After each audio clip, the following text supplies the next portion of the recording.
Hello and welcome. Today we're talking about organizing files, and more specifically organizing files on your computer, especially your videos and sheet music and all that. Organizing files isn't a necessity for everyone. Some people can get by perfectly fine with having their files unorganized.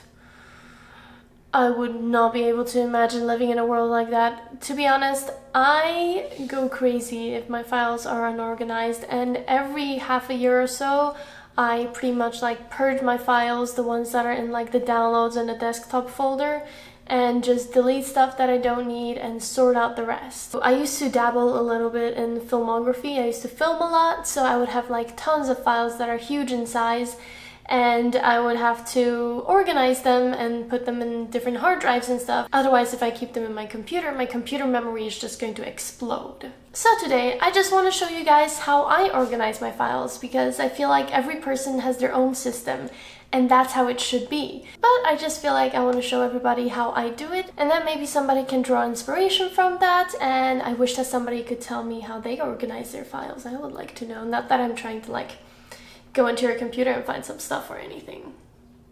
But anyways, I use a MacBook Air, which is running the macOS version 10. So if you find something that is a little bit different than your Mac system or your Windows, then it's probably because we're just using different versions. And that's fine. Most of these things that I'm going to mention honestly have been around for forever, so there shouldn't be too much problem. So first of all, let's go to Finder, which is where we keep all our files. In Documents, I have a folder called AMDA-Work. AMDA is the name of my school. So in here, I have my first semester, second semester, third semester work, Asia, which is an Asian club, and my plays and sheet music. So if I go into third semester, for example, I have my different subjects. So I got my musical theater, VPS, acting, and there's also some loose files here and there, which are sort of things that weren't really related to school, but I did them during my third semester. So that's why they're in here, like this little cover of Your Fault that I did, which... For example, if we go into musical theater, I have each one of my songs that I've worked on. And when I go in there, I have my different versions of the files. So what happened is that during the semester, I would submit a video of my song to my teacher, and then they'll give us feedback, and then I'll have to submit another version, and then they'll give us feedback, and then submit another version. So that's why I have so many versions of the same song filmed at different points in time. For example, I have What's Gonna Happen 1.1, What's Gonna Happen 1.2, and this is my first time filming it, but I did 2 takes, and then I had to decide which take I like more. And then what I did is I put it in a video editing software, did a little bit of video editing magic, put a little title card, trimmed the front and the back, and then I exported and named it What's Gonna Happen number 1. The second time that I was going to film this song, I did it 4 times, so that's why we have 2.1, 2.2, 2.3, 2.4. And the reason why I number them like this is so when I sort them out using the file name, it's all gonna line up all nice, and I will be able to tell exactly in what order they were. So eventually I had 3 final versions of the same song, and I keep them all together here. Now in terms of how the series files are organized, I have them organized like this. Because often I have been screwed over by the date modified and date creative dates, I don't really trust them that much. I tend to name my files in an alphabetical, or rather in a numbered order, so I can make sure that they always stay in order. So in this case, for example, I have my introduction, I have it numbered number 1, and then my final edited video, I have it also numbered and named the same way. So for example, if I go and search framing, because I want to find framing related clips, I see right away my framing folder, my framing final video, and my framing thumbnails.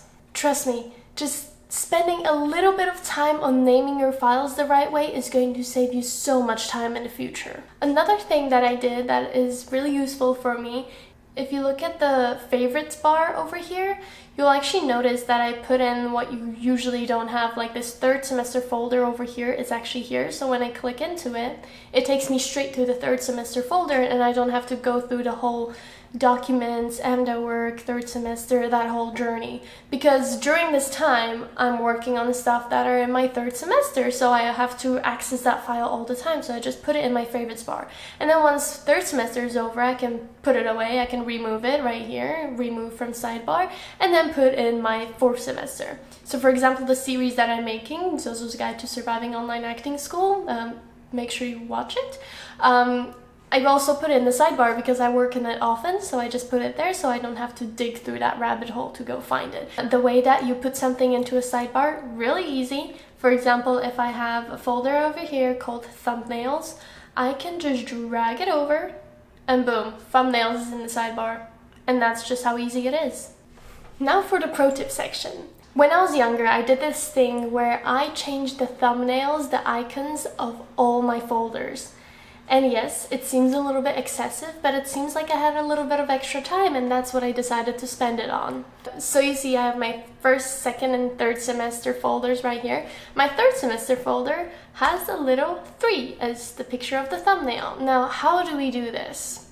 Let's say I want to change the icon to my sheet music folder. I want to make it a little note, like a music note. So we're gonna go and Google it up. Alright, let's say I want to use this. So I'm gonna download this image, and what I would do is I would make it into a PNG, which is in preview. I go here and then put this little wand and then wipe out the background. And this is how it looks like. So now I will go Command A, which selects the whole thing, and then Command C, which copies the image, and then I go over to my file. I want to change the icon of my sheet music file, so I go and press Command I, which is like sort of like information, and this little window opens up. And what I do is I select the folder icon in the top left corner, and then I press Command V. I paste it, and boom. There you go. It's done. Now my sheet music folder has little notes for it. And for me, a very visual person, I find it very cute and it's very helpful. I know this isn't really a guide or a tip or whatever, but this is basically how I organize my files, and I'm very curious how you guys organize your files. Because I know every single person has a different system of doing it, and every single person has a different way that works best for them. So, that's all. Bye!